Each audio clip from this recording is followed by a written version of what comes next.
పరమశివుడు ఆవిర్భవించిన పరమ పవిత్రమైనవిగా, మహిమాన్వితమైనవిగా జ్యోతిర్లింగ క్షేత్రాలు వెలుగొందుతున్నాయి. ఒక్కో జ్యోతిర్లింగాన్ని దర్శించుకోవడం వలన ఒక్కో విశేషమైన ఫలితం లభిస్తుందని ఆధ్యాత్మిక గ్రంథాలు చెబుతున్నాయి.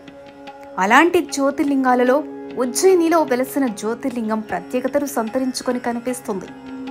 ఇక్కడి స్వామి మహాకాళేశ్వరుడిగా పూజాభిషేకాలు అందుకుంటూ ఉంటాడు.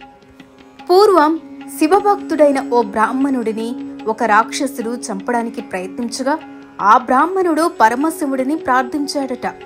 దాంతో ఆ స్వామి ప్రత్యక్షమై ఆ రాక్షసుడిని సంహరించి ఆ బ్రాహ్మణుడి ఇంట్లోనే కొలువయ్యాడు అనేది ఒక కథనం. ఇక్కడి సిప్రా నదిలో స్నానం చేసి మహాకాళేశ్వరుడిని దర్శించుకోవడం వలన సమస్త పాపాలు నశించి మనసులోని ధర్మబద్ధమైన కోరికలు నెరవేరుతాయని విశ్వసిస్తూ ఉంటారు. ఇక్కడి అమ్మవారు మహాకాళిక పేరుతో పూజలు అందుకుంటూ ఉంటుంది. అమ్మవారి శక్తిపీఠాలలోనూ ఈ క్షేత్రం ఒకటి కావడం విశేషం.